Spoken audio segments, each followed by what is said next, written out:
I think you would all agree with me that today, more so than ever, before effective cybersecurity is paramount to business continuity and development. I am truly pleased to be joined again by a leading expert in the field in the person of our very own David Green. David is an informed technology, sales, and leadership executive with over 20 years of experience in the financial services and information technology sector. He certainly is no stranger to CAP. He currently holds a position of Vice President Sales, Hitachi Systems Security Inc. David, it's a pleasure to have you here with us again this afternoon as you take us to the closing discussion. Thank you. Wendy, it's great to be back. I'm hearing a little echo. Is that me? Okay, great. It's great to be back, Wendy. I must tell you, I was in a hurry to get back in to join you and the rest of the team. So I literally wolfed down my lunch, rushed back in, and then sat in the conversation with Chris and Governor Roll and Prakash, and I was like, wow, these guys have done my job for me. I don't have to say anything. Because truth be told, the amount of times I heard cybersecurity and digitalization and digital transformation today, had I been present with you guys and I was collecting money, I guess drinks would have been on me in St. Lucia, but we'll do that next time around. So since I'm the last guy up, I definitely don't want to put people to sleep. I want to keep this not technical. I want to keep this very informative, but also very light. This is a very critical topic for us to review. The topic of cybersecurity is a growing concern. It's one that's not going to go away anytime soon. And as we navigate our way out of the pandemic, it is my belief that a lot of what we would have seen taking place during the lockdowns, it's actually going to increase. It's perhaps going to get a little bit worse. So I'm not here to scare you. I just want to put everything out on the table. And then, let's step through it together. And of course, keep it interactive. Send your questions in because I do anticipate this is going to generate a lot of conversation by the time we get to the end. Now, I don't have a lot of slides. I only have 29 slides. So if I spend a minute per slide, we will be able to get through this in a relatively good time. And then we can give you back some time in your day. So the topic, beyond the pandemic, a step ahead. And I'm going to break it down like this. I'm going to walk you through the change in shape of cybersecurity. I'm going to look at the impact that COVID-19 has had on us. I'm going to step through some real world attacks. And then I'm going to give you an idea of how I see the future from my perspective. And then finally, I want to bring it together with some call to actions, looking at what I consider to be the steps ahead. Since we're trying to move beyond the pandemic, I'm looking at the steps ahead and I'm breaking those steps down into two portions: business-oriented type steps, and then something that's a little bit more practical and tactical, because from an audience perspective, I know that we don't have a lot of technical people in the audience. It's more business-oriented folks, but I still want to leave you with some technical steps. And then we'll have some closing thoughts, and I'm certain, Wendy, you and I will have a little bit of chit-chat afterwards. So here goes. The internet, as we know it, has been around with us ever since I was a child. As a matter of fact, the internet, as at January 1st this year, is actually 38 years old, because the official birthday of the internet is really considered to be January 1, 1983. Before that, there were different versions of the internet, but those were networks that didn't speak to each other. There was ARPANET, there was DARPA, and a lot of that was focused on the military. But along comes the internet in 1983. And then by the time we get around to 1995, Bill Clinton is president. He's in office, he's in the Oval Office. And he says, you know what? We need to have this free for everyone. No regulations whatsoever. And things start to take off. Businesses start to grow. The internet starts to become integrated into what we're doing on a daily basis. And it's not long before that it literally is a part of our daily lives. and it has transitioned from being a tool that one would go to just to send instant messages using AIM, if you guys remember AOL chat, to connecting with people on MySpace, to going as far as streaming videos, to being able to work remotely. And it literally became intertwined into our daily lives. By the time we got around to 2015, companies were saying, hey, there must be another way that I can provide infrastructure services without necessarily having to invest in brick and mortars and putting up steel cages inside of my data centers. Let me see if I can find a cheaper way to do that. And along comes the cloud. And then the next thing you know, we have just about 15 billion connected devices across the world.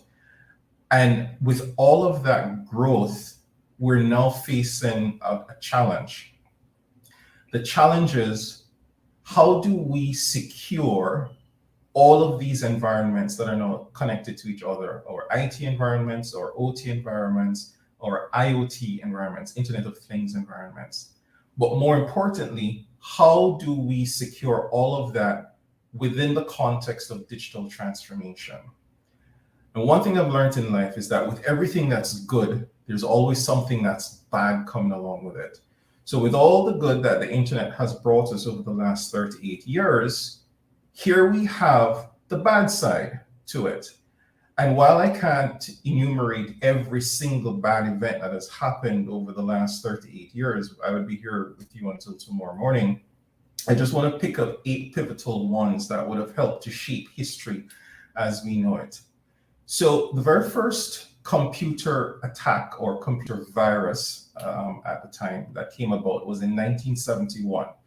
An engineer by the name of Bob Thomas created an experimental program. He wanted to see if he could create a program that could self-duplicate between computers. And back then, I wasn't even born at that time, they used to use the teletype computers. So he created something called the Creeper. And it actually worked. It self-replicated and it moved from computer to computer in the environment. And it left a message behind that said on screen, I am the Creeper. Catch me if you can. It sounds a little cheesy if you think about it. But that's where it all started. 1971 with Bob Thomas. And after that, we've had significant moments in time where everything you've ever heard of where cyber attacks are concerned, computer viruses, worms, insider attacks, insider threats, data leaks, data breaches, ransomware attacks, everything flowed after that. The largest insider attack, and an insider attack now is where someone steals information from inside the organization to pass it on to someone else. The first ever attack that occurred was a Chinese engineer who was working for Boeing. His name is Dongfang. Well, in English, they call him Greg Chung. So Greg is working at Boeing. And for 30 years, Greg is stealing information. He's physically taking paper out of Boeing and taking it home, making copies and passing it on to China, to share with China secrets about what the United States was doing with the military, with their space program, everything. Well, he was finally caught. And in 2010, he was sentenced to 15 years for hoarding sensitive information. Investigators found just about 300,000 pages belonging to the US government, with US government secrets, etc. And when asked, why the hell did you even want to do this? He said, well, I was planning to write a book. Fast forward to 2013, we have Edward Snowden, the famous situation. Edward Snowden hears some stuff that's going on at the NSA. He's a government employee. He's working for the CIA. He becomes disenchanted. And the next thing we know, he leaks all of that information. And it creates a problem, a huge geopolitical problem for the United States. Because then when he releases the information, it became known to the public that the US was actually spying on its allies, listening on telephone calls. But not only was the US listening to its allies, the US was listening to its own citizens. And then, a lot of spotlight started to be shone on guys like Google, because Google is holding all of this data. And then the question is, well, what are you doing with the data? We move on from that, and then we get into the era of the data breach. And the first big data breach on record is the one that happened for Yahoo. So Yahoo, you guys would remember the ad. Yahoo, the search engine. Yahoo had an email server, an email service similar to Hotmail. Well, Yahoo in 2013 had a large data breach that resulted in 3 billion accounts being released with names, addresses, passwords, answers to security questions. Sometimes you sign up and you will ask, okay, what is your mother's maiden name? And you put the answer there. And they didn't report it. So for 3 years, they sat on this information, never said anything until 2016. They had no choice. They had to say something. And the only reason why they said something, it's because Verizon, the telecommunication giant, wanted to buy them. And at the time, they had agreed on a purchase price of just about $4.8 billion. And in the end, because of the data breach, the sale fell from 4.8 billion US to $350 million US. So again, this is the impact. Then when many thought that all of these breaches would only affect the private sector, along comes the United States Office of Personnel Management, and they say, guys, I'm sorry to report, but we've suffered a data breach as well. And 21.5 million security clearance background investigation files and 5.6 million fingerprints have been taken from us and are in the dark web. And you think to yourself, man, oh man, could it get any worse? And along comes 2017. And we have the very first ransomware attack.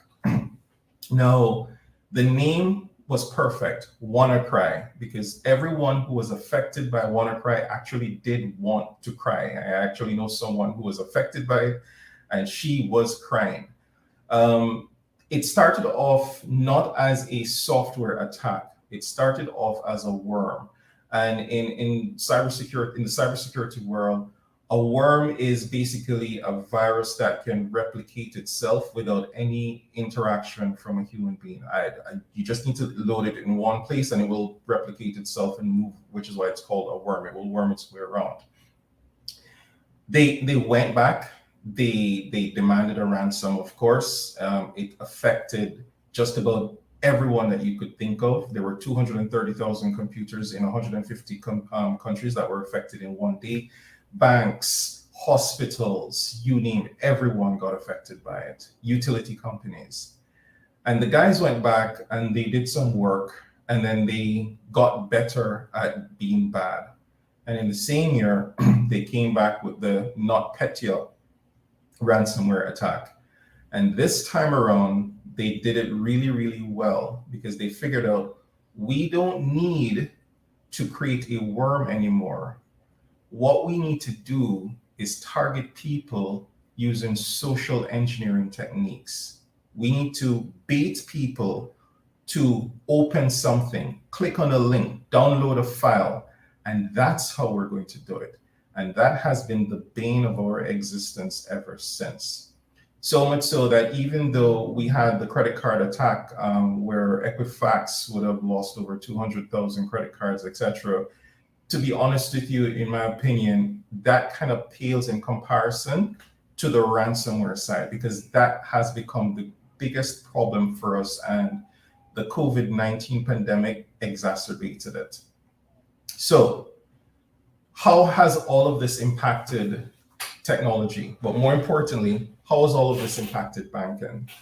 Well, first of all, from a pandemic perspective, it changed behavior for all businesses, and it has forced us to look at how we are now living our lives.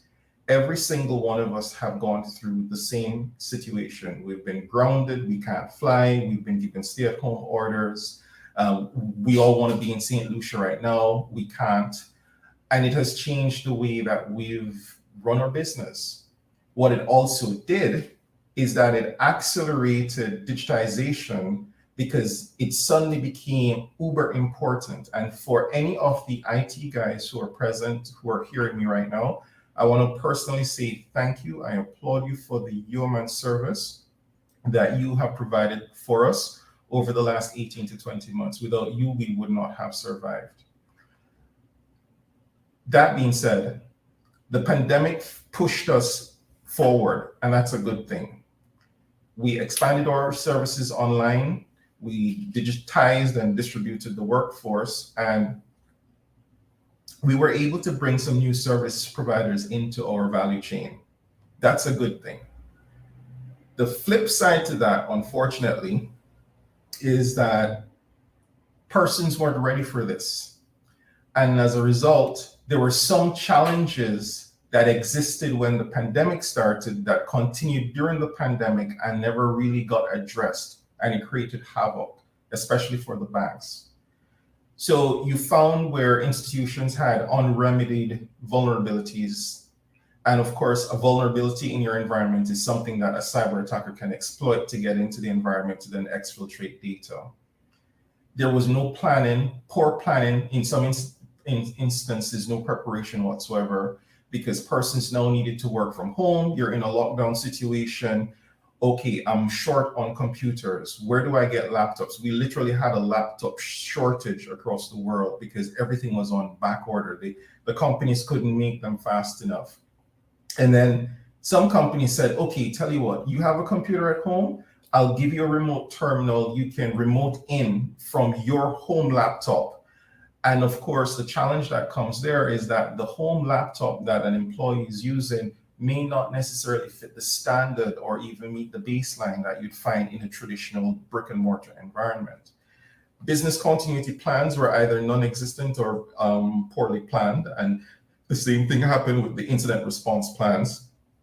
In some instances, we would have found where employees in the organization had elevated user privileges. So I'm just a lowly clerk in accounts, but I have all of the rights and privileges of one of the IT administrators.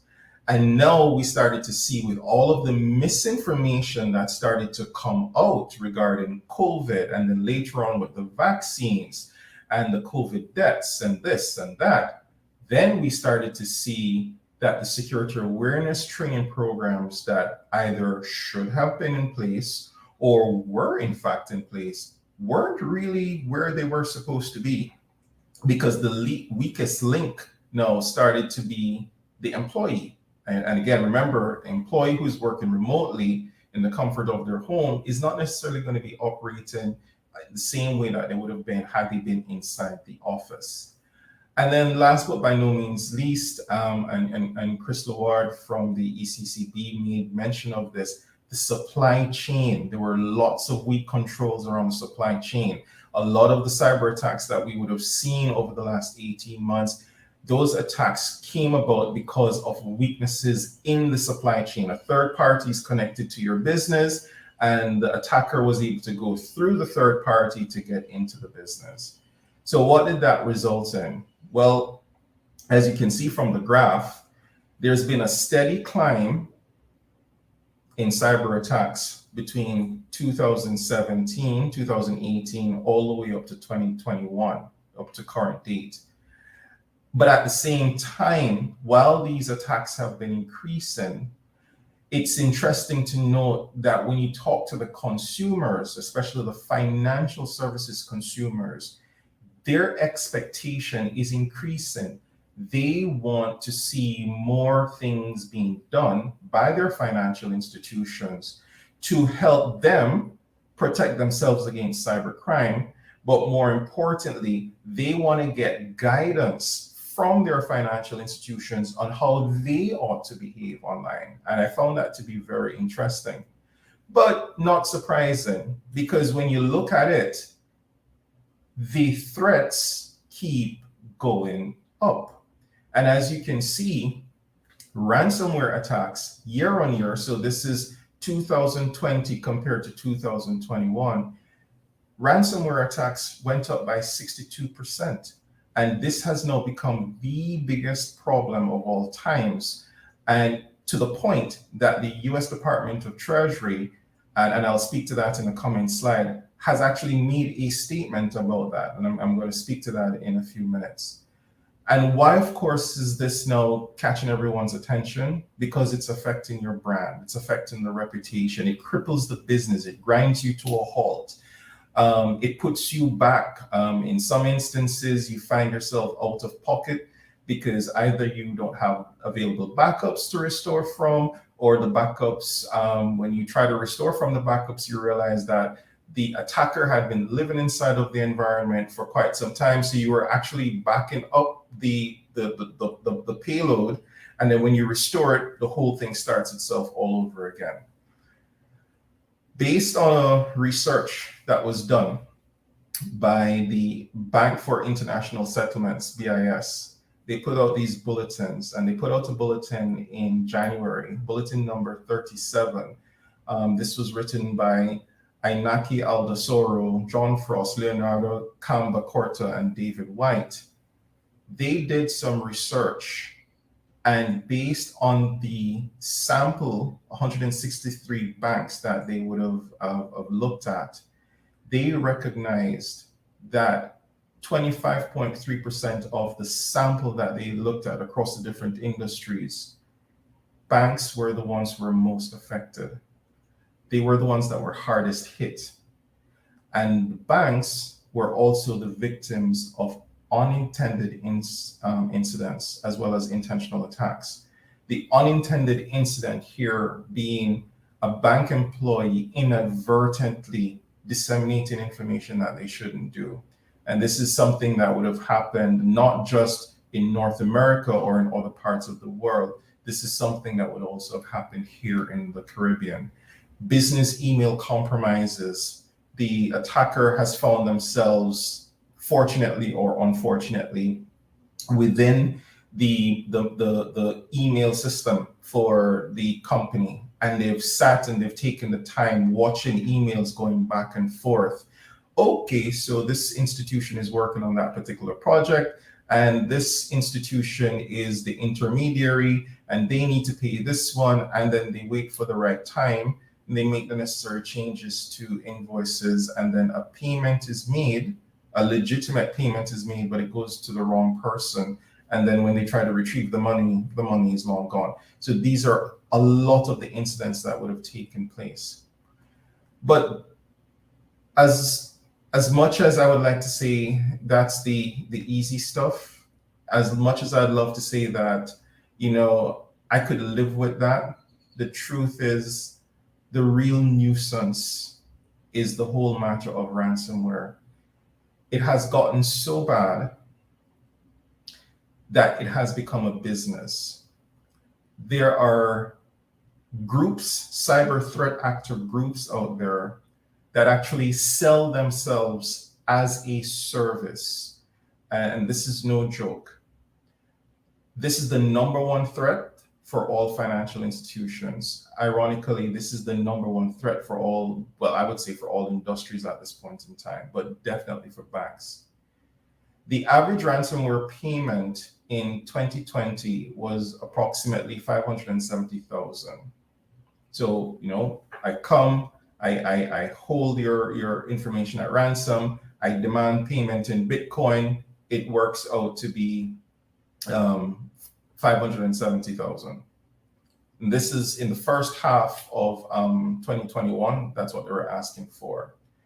And what we've seen is that the criminals are getting increasingly aggressive as they're demanding higher and higher and higher ransom payments as well, to the point where they have started to target people who work at organizations, pounding them over and over again. We want the money, we want the money, we want the money. And it's starting to be a problem.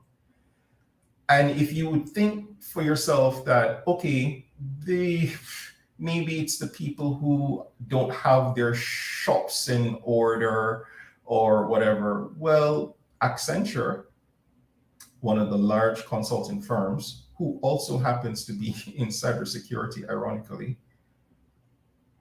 suffered a ransomware attack. And the ransom demand, $50 million. And that's the highest ransom demand to date that they've asked for, 50 million. We don't know at this point in time if the ransom was ever paid. The jury's up for on this one. It's a tightly guarded secret, it seems. The year before, in 2020, when COVID was at its height, there's an auction house, they auction cars. They're based in Australia, Mannheim. They had a ransomware attack, and the demand was $30 million US at that point in time. Now, coming back to the point I made on a previous slide, the whole matter of ransomware has gotten so out of control, so out of hand, that the United States has said enough is now enough. So in October 2020, the very first advisory was put out by the Office of Foreign Assets Control. And they've since updated that advisory twice, the third one being just last month, September 21st.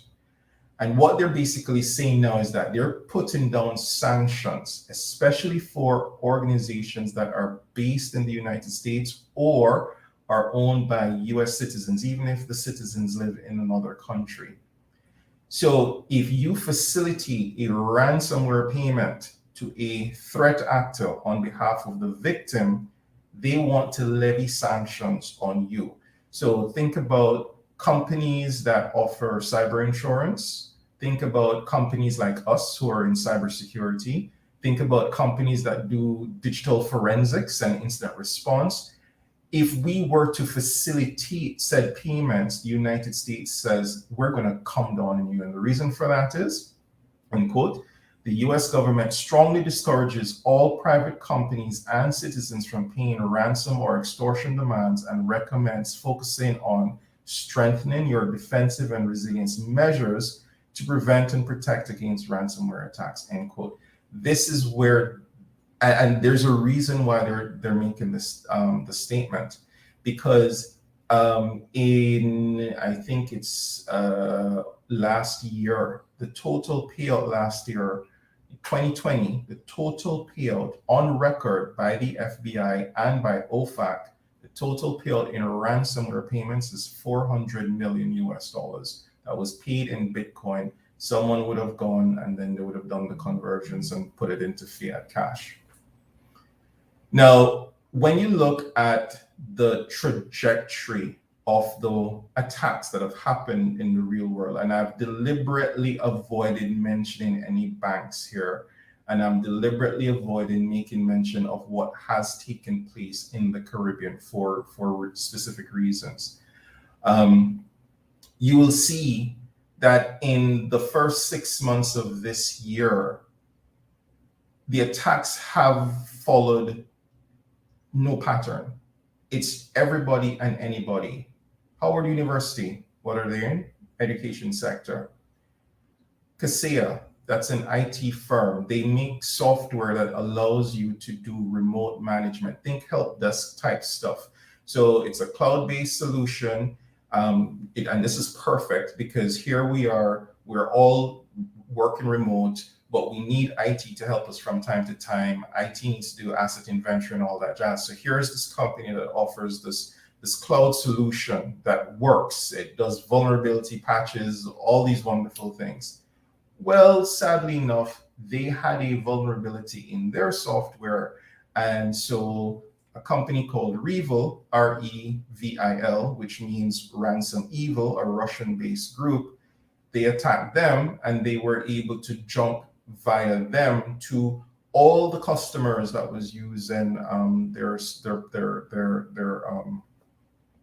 VSA. It's called Kaseya VSA, Virtual Systems Administrator. Because of how widespread that particular ransomware attack was, the attackers came up with a funny approach. They said, here's what, if you pay us $70 million, we'll give you the decryption code and you can just go ahead and just unlock everybody's machines across the world. Just give us 70 million. Well, that did not happen. And they continued. So they went after JBS South America. These guys are based in Brazil. They're meats. We all know about the Colonial Pipeline, and this is the one that really got people's attention, because now I'm not going after the traditional assets. I'm not going after the hospitals. I'm not going after the banks. Now I'm going after the pipeline. What comes through the pipeline? Gas. Where does that gas go? Well, that gas goes into your LPG tanks, that gas goes into your cars, etc. And the fact that we can now target operational technology environments, that's a going cause for concern, right? And go down, and you can see at the bottom, even in February, they attacked a water treatment plant. And what did they do here? Well, one would have thought, did they shut the valves off? No, they increased the lye in the drinking water to the point where if someone had consumed it, it would have poisoned them. So this is why the US Treasury Department has said, we need to get a grip on this thing.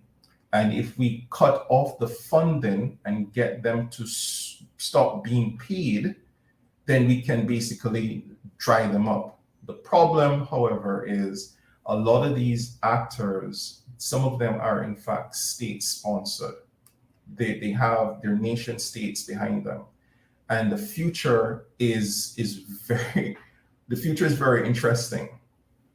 In 2018, at the World Economic Forum, Prime Minister Justin Trudeau from Canada made this quote: "The pace of change has never been this fast, yet it will never be this slow again." And this is something that I want you to hold on to as you mull over the next day and the direction that you want to go as an institution, as a bank, as you start thinking about how am I going to be digitalizing the bank in order to meet the requirements of my consumers.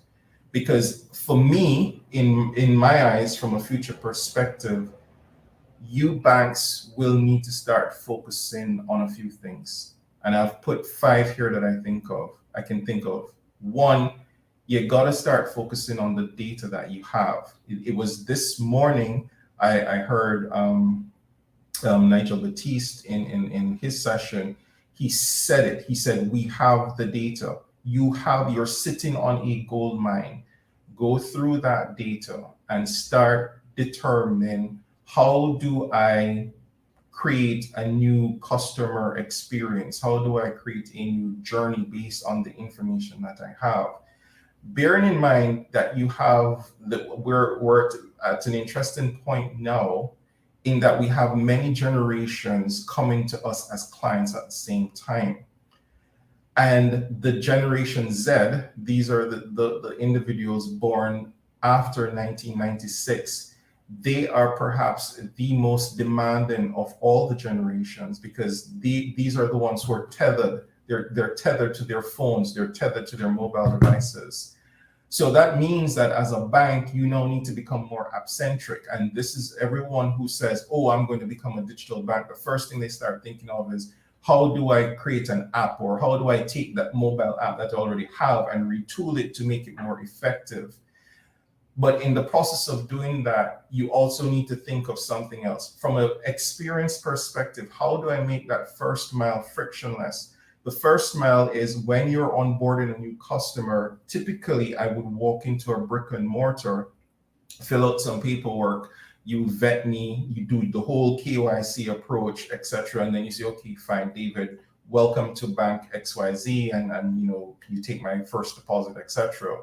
But now that I am no longer going to be coming inside the bank, how do you make that experience one that's so rewarding that I'm going to be coming back to you over and over again? The last thing I want you to think about from a focus perspective is the demand for self-service. This is the age where we're in now, where everyone is so data-driven and self-sufficient. If they can do it for themselves, they're going to do it. I think about my children. They don't watch cable television anymore. I can't tell when last I saw them ever even look at cartoons on the Cartoon Network.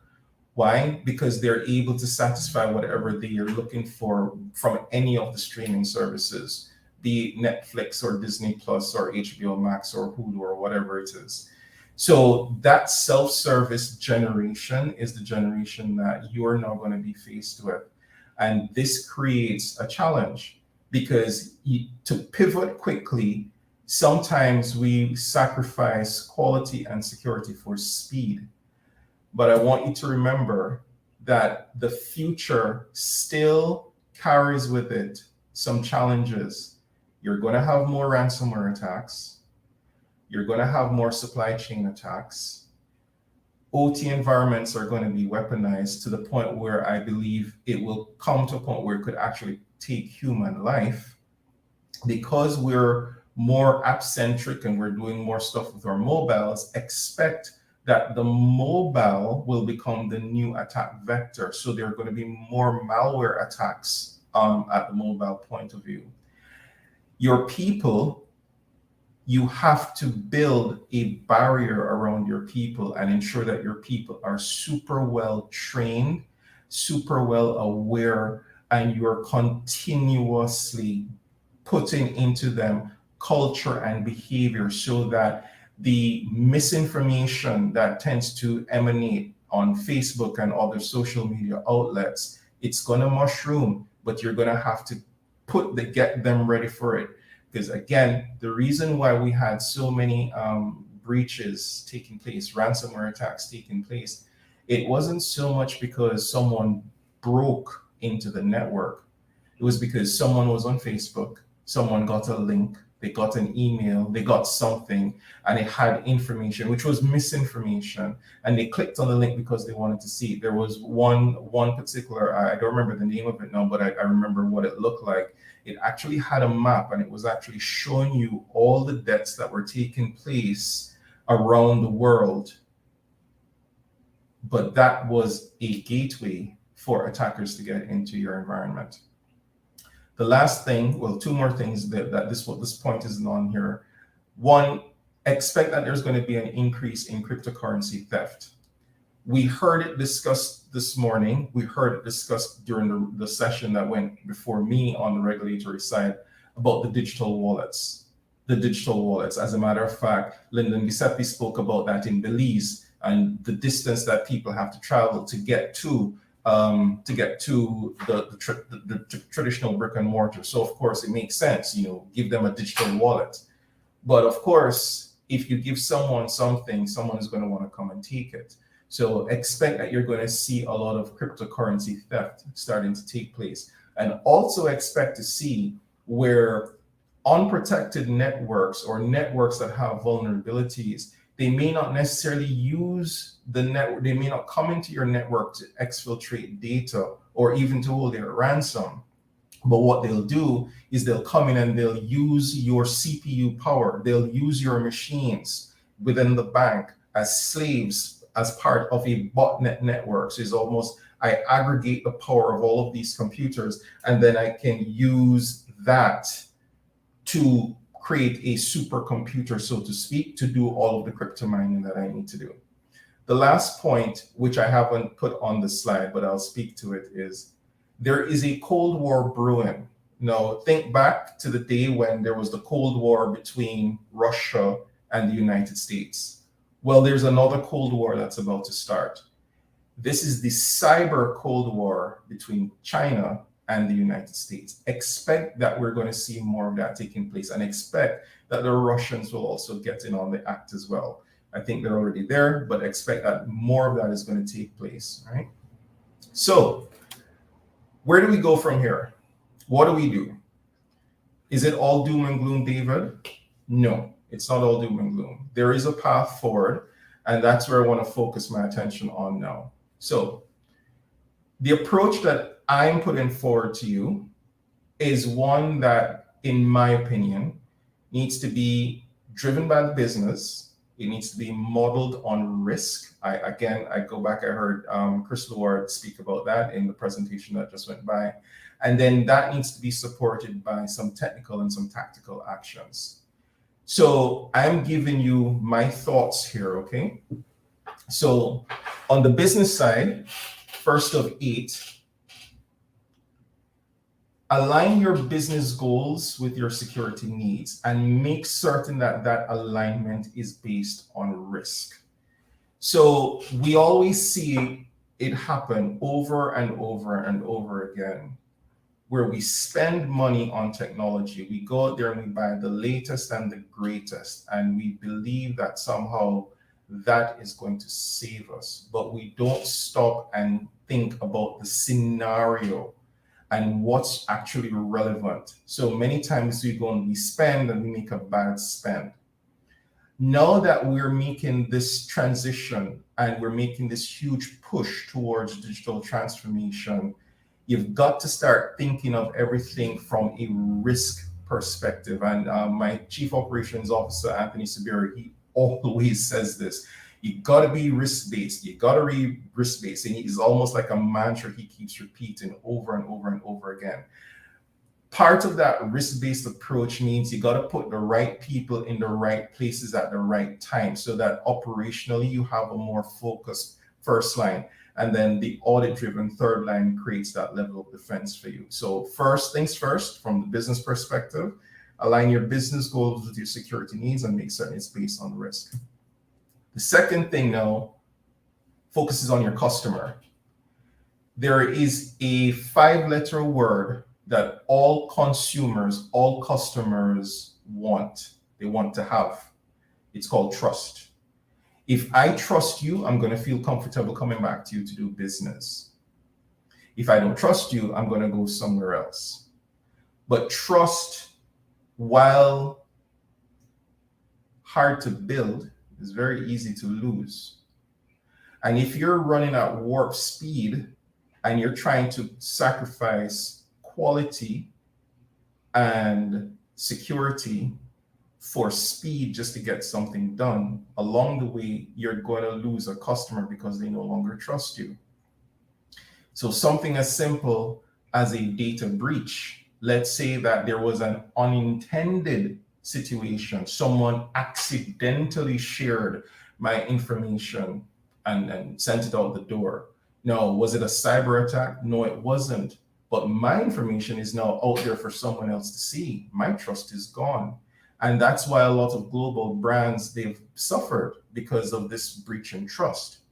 So as we shift away from the traditional brick and mortar, and it's funny, banking was always built on compliance and regulations, but now that we're shifting into the digital realm, it's a whole new ball game. You got to start thinking about your governance. You got to start thinking about the data that you're using. Who is touching it? Where is that data coming from? How are you going to leverage it? And this is where the whole matter of privacy comes into play now. Now, we know that in the Caribbean, each island has taken a different approach to privacy. Barbados is a step ahead. The Bahamas is also ahead. Jamaica is getting there. Cayman is up there. Trinidad is trying to catch up and get themselves there where privacy is concerned. But don't wait, in my opinion, don't wait for your island to come up with a legislation that speaks to privacy. I would say take the move that you need to take. If you need to sit down and go through from a GDPR perspective, sit down with a trusted party who can explain to you what privacy means. Do a privacy assessment and see from an impact perspective, what would the impact be to my business if something were to happen and my data got out into the wild? The third thing you need to do is assess your environment. And it's so sad that so many persons are still operating in a point of view where they don't know what they don't know. There was a situation that took place north of us in Canada where a ransomware attack took place at an organization over a long weekend. And the reason why the ransomware attack was successful is because of an employee who had a company laptop at home, but because she had local administrator privileges to the company laptop, she allowed her child to install something on the laptop so that he could do his schoolwork after working hours. Well, she's just trying to be a mom, doing what she's supposed to do. But unfortunately, one thing led to another and catastrophe followed. So this is where in the new digital environment, you have to be on top of things. You have to know what's where. So that means that you got to be talking to all of the department leads. You got to be running your detective and discovery tooling. You got to be understanding, okay, who bought new software? Where did that software come from? Who is going to be using it? When is it going to be used? If you're using the cloud, because cloud services are so easy to access, you have the term shadow IT. So the IT department will be doing stuff. The marketing department wants to do their own thing, and they like, oh, I can go and buy time with this service, software as a service provider, excuse me. And the next thing you know, they have data up in the cloud. It's connected somehow to their network. And after the project is over, they forget to destroy it. They forget to deconstruct everything. So the connection is still there, the data is still there, and it's an open door. Okay. The third thing, or fourth thing rather, that you should consider is the evolving security team. Now, one of the biggest challenges that I've seen over my career, I started off as a programmer, then I became an IT executive in a bank, then I became the actual head of IT, and I did that over two cycles. One of the biggest challenges that I've always seen is that security professionals, IT professionals, always seem to have a challenge in translating the knowledge that they have into something that's actionable and appreciated for the organization. And even at the board level, it's sometimes I see it's like a barrier. And that's where you need an intermediary. You need somebody who is both business and technical and who can go back and forth. Somebody who can speak the business language to the business executives and then who can come back and translate and speak the technical language to the technical people. So the role of the Chief Information Security Officer, the role of the Chief Digital Transformation Officer, those two roles are very key at this point in time. And in my opinion, the security teams need to get off the island that they're on, and they need to become more cooperative and start communicating more with the different business heads. Why? Because security is not something that's standalone anymore. It's something that is interwoven. This is an organization thing now. This is not an individual thing anymore. Okay. On the part of the regulation, I was so happy when I heard what Governor Roll said. I was extremely happy when I heard what Packer said and everybody else who was part of that conversation, because the role of the regulator has to basically set the tone. And as far as I'm concerned, one of the things that banks can do is if you're trying to move in a particular direction, but maybe the facilitating environment isn't there, go sit down and have a conversation with the regulator. Share with the regulator what it is that you're trying to accomplish, and then both of you work together. It's very, very important that both work in a harmonious manner, because far too often what I've seen is that because the regulator says, I need to do X, but you want to do Y, half-heartedly, they will do something just to tick a box, but at the end of the day, the real focus is not where it's supposed to be. So come up with that harmonious approach where from a regulatory perspective. And then as far as transformation is concerned, and more so the interaction with your third parties, the interaction with your supply chain, this is where the rubber, in my opinion, meets the road. Now, again, cloud transformation was a hot button topic coming into 2020. And a lot of persons were saying, yes, this is something that I want to start thinking about when I get into 2021. COVID came along, and almost knocked my glass over. COVID came along, and then COVID turned everything on its head. So a project that could have taken, say, a year and a half, people were basically trying to force it into the organization in a matter of weeks. So as a result of that, things were not necessarily done the right way. So when it comes on to transformation, you got to plan the whole process out, assign it to someone, let someone own it. This is where the role of the Chief Digital Transformation Officer comes in. Now, we heard a lot about applications in the first half of the morning. We heard a little bit about applications in the session that preceded mine. As far as applications are concerned, applications can make or break you, especially mobile applications. There is something called the software development life cycle that typically starts where you plan, you do your analysis, you do your design, obviously you do your programming, and you go all the way around, you put the application into use, and then you take it into a maintenance cycle. In the traditional software development cycle, guess what's missing? Security. Security is normally an afterthought. And many times, because we're in such a hurry to get the application in, we completely forget about it. And it's only when it's all done, you're like, oh crap, we need to do something about this. So when it comes on to your development, especially if you're doing internal development or you're outsourcing your development, you need to ensure that your development team is following the secure software development life cycle. This means that at every step of that development journey, at every step, at every point, security is embedded from the moment you start to conceive the idea all the way through to when you put it into the cradle. Security is part of it. And this is where you've got to ensure that your developers are empowered, that they hard code all of the necessary security measures in up front. And then again, work with the business, because again, needs will change, behaviors will change, and it's a constant cycle. It takes a lot out of you, but it's something that you have to do. But of course, this is where the automation perspective comes in. So you don't need to depend wholly and solely on all just human expertise. Where possible, leverage the automation. In the same way that we have the fraud detection systems for traditional banking, in the same way that we've gone through from a KYC perspective, leverage security automation where possible, because this will help to make it a lot easier for you. And the last point I want to make, because I'm conscious of time here, is where resilience is concerned, a lot of times people have ideas in their head and they couldn't be more wrong.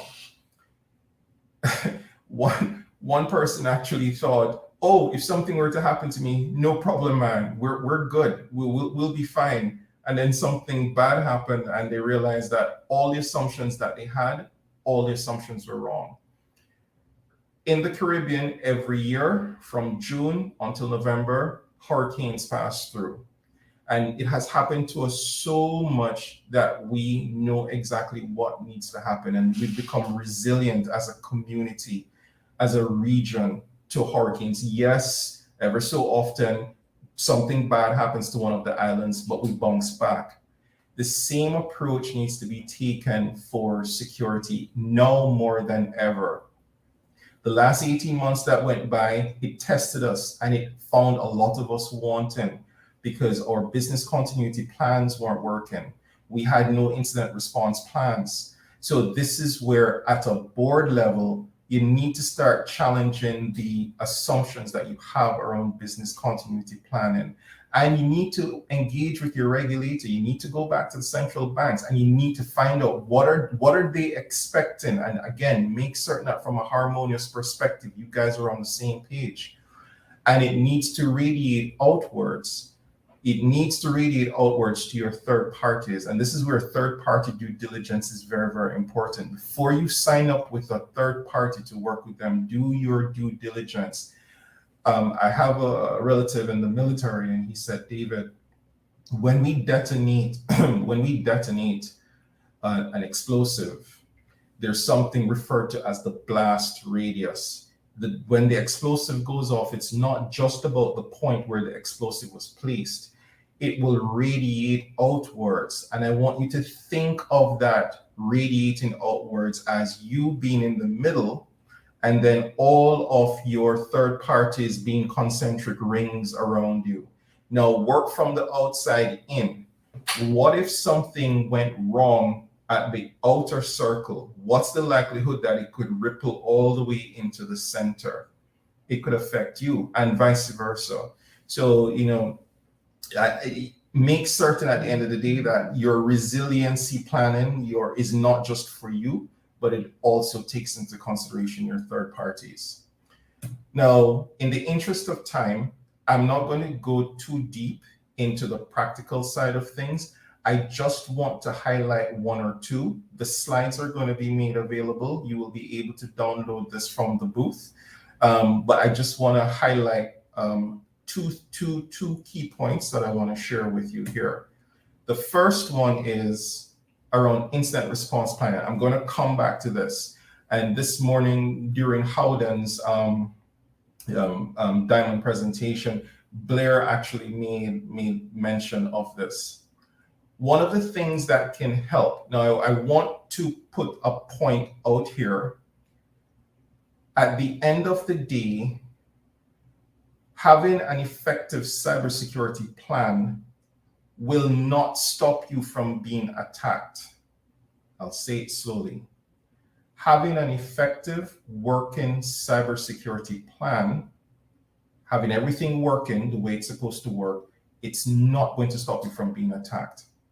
What it's going to do, however, it's going to minimize the impact. It's going to minimize the risk that will impact your organization. So should you put something in place? The answer is resoundingly yes. And one of the things that you need to consider in your incident response planning, so there's incident response handling and then there's incident response planning. As part of your incident response planning, you need to ask yourself these very, very pertinent questions. Are you adequately backing up your systems and your data? Yes, good. Have you tested it? Many times people back stuff up and then when they go back, they can't retrieve anything. It's always important that whenever you do your backup, you test it. This is old school.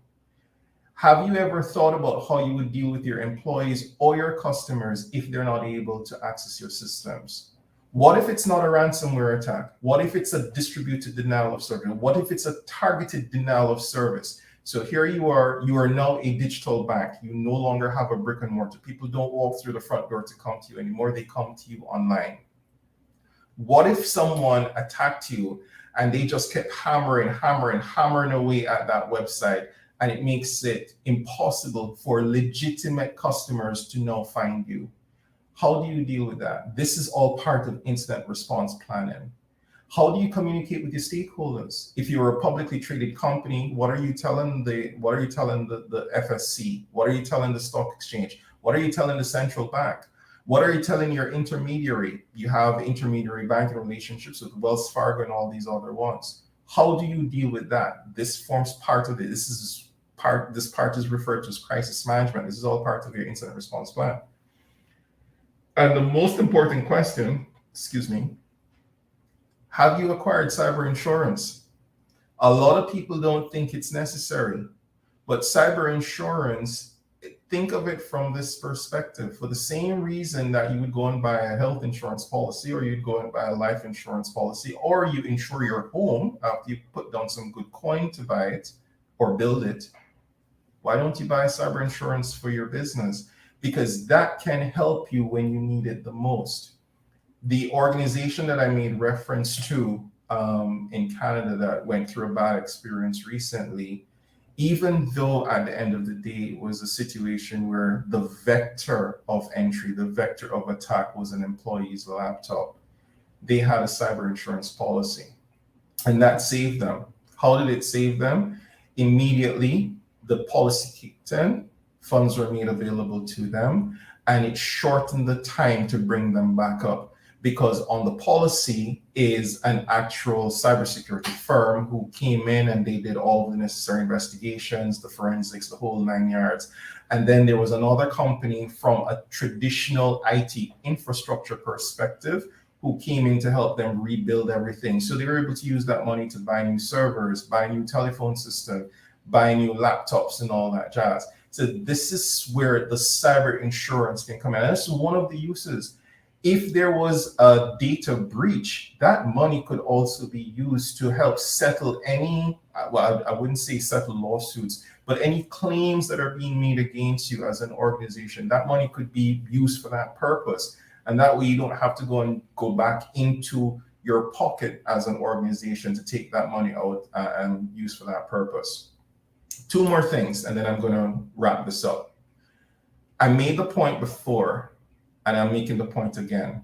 Cybersecurity is the organization's issue. It is not IT's issue. It's not David's issue. It is the organization's issue. And as a result of that, there needs to be a consistent thread. There needs to be a consistent theme that resonates from the board all the way down the line, all the way down the food chain to the lowest person in the organization. And this is why it's important that the cybersecurity training that takes place, it needs to be consistent, it needs to be in context, and it needs to be applied to everyone. Whether or not you are an executive or non-executive board member, it needs to be applied to you. So that's something that you should contemplate.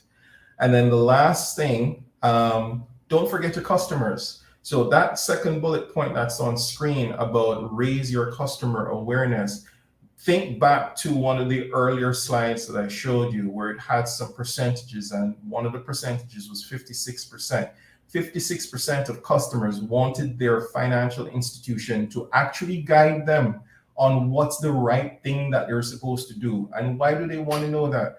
Because if you have online banking, they want to know what's the appropriate hygiene that I'm supposed to take. How frequently am I supposed to change my password?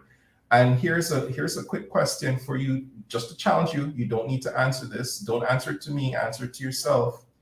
Your banking application, do you have multi-factor authentication?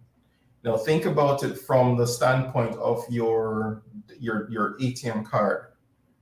There's something you have, that's the ATM card, and there's something you know, that's the PIN.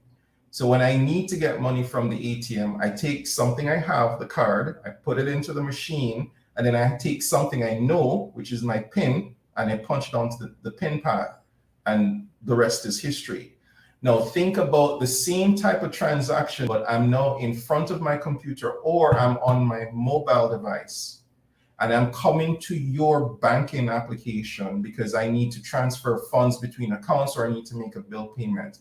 When I'm logging in, am I putting in something I know and something I have? Is there multi-factor authentication taking place? So these are things that from an awareness perspective, you need to bring to your customers, and you need to put the infrastructure in place to help them with that, okay?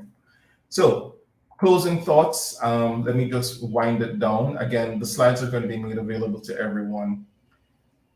Define a plan.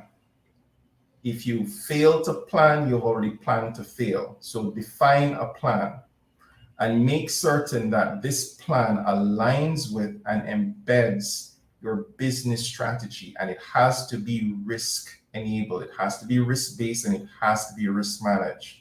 And then in it, you've got to embed security by design and privacy by design.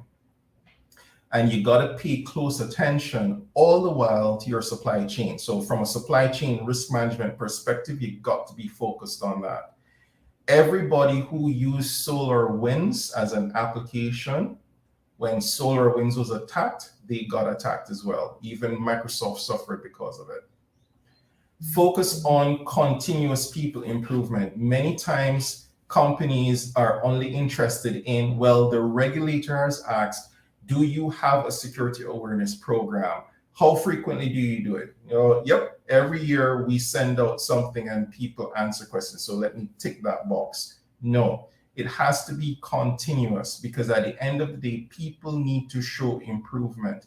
Your people are the first barrier, in my opinion. I know this is something that I take back because I used to say the weakest link in your organization is the people. Actually, no, your strongest asset is actually your people.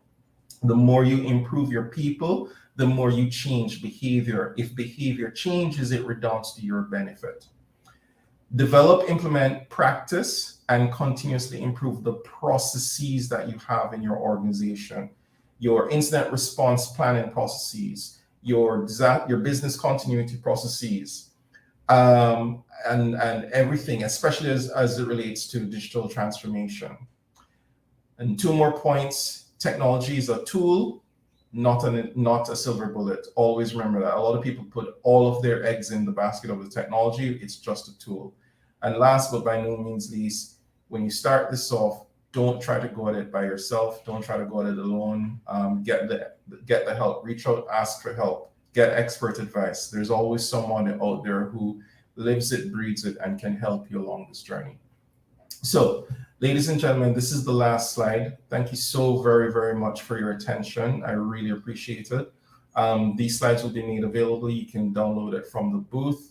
And of course, if anyone has any questions, I'll take them at this point in time.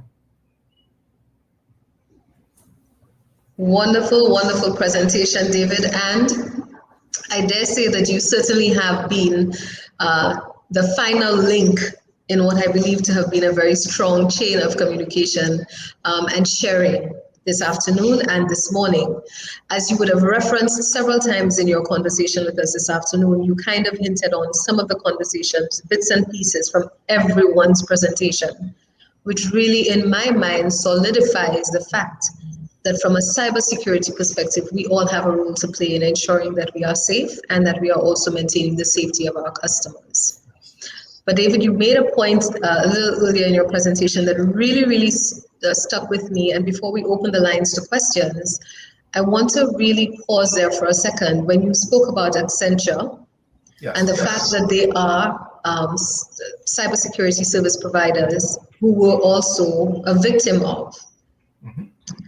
From a banking perspective or from a business perspective then, and I know you would have alluded to this as well, is there a safe space? Or is it really your response to? I don't think there's a safe space.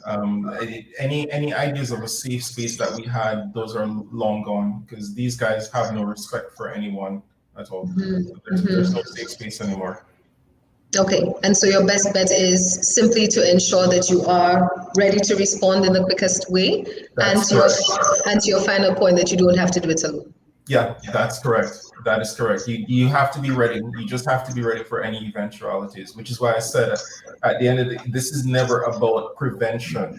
It's always about minimization. So you just always have to be ready. Correct. Well, yeah, it does paint a very dismal picture, but I guess the comfort really is knowing that there are industry professionals out there who have seen it, who've experienced it, and who've managed to pull back the ill effects of, right? So perhaps this is a great time to have our questions on screen as we prepare to wrap up today's session. All right, here we go, David, hot off the press. What are some of the priority areas to be addressed to improve capacity or infrastructure in the financial services industry to better support the safe use and incorporation of online and digital platforms? Oh, wow, that's a really one. Okay, so priority areas for capacity infrastructure in financial services to better support safe use and incorporation of online. Okay, great. So the first thing that you want to start with, in my opinion, you got to start with your people. Your people need to understand exactly what it is that you're trying to achieve in the first instance. That's the first part. The second part would be, around if you're running a digital or an online platform, there's going to be an application. So you need to ensure that the application is fit for purpose. You got to ensure that the application has been thoroughly tested. It has been designed along, again, as I mentioned before, the secure software development lifecycle process, but you test it repeatedly. And the last thing from a priority perspective is you constantly need to find and remediate your vulnerabilities. Never ever leave a vulnerability for more than, it's difficult to say whether you should leave it for 15 days or 30 days. The moment you have a vulnerability, you need to have a program in place so that you can treat with them accordingly. Okay, great. That was really a very good question. I think there's another one in queue.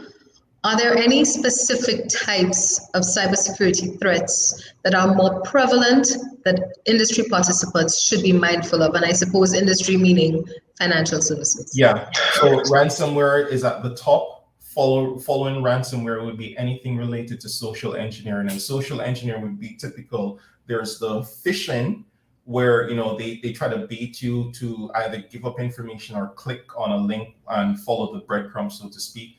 And then there's the spear phishing, or the targeted phishing, where I will literally set my sights on Wendy and I'm going to come after her.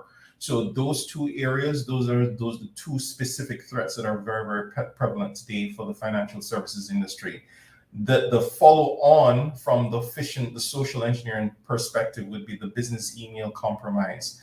This is where I now pretend to be someone trusted within the environment, passing on a command to you and getting you to perform a task which you would normally not do had you known that I'm not who I am. Okay, David, thank you so much for your time this afternoon. I certainly hope that everyone who has shown an interest in these questions, as well as persons who are sitting in the audience, will take a few minutes before we leave today and certainly throughout the course of tomorrow to visit your booth, David, to become a little bit more acquainted with your services. Thank you again so much for sharing with us this afternoon, and do have a wonderful afternoon. See you again tomorrow. Thank you for having me, Wendy. It was a pleasure being here. Thank you so much. Enjoy the conference. Thank you. Thank you, David.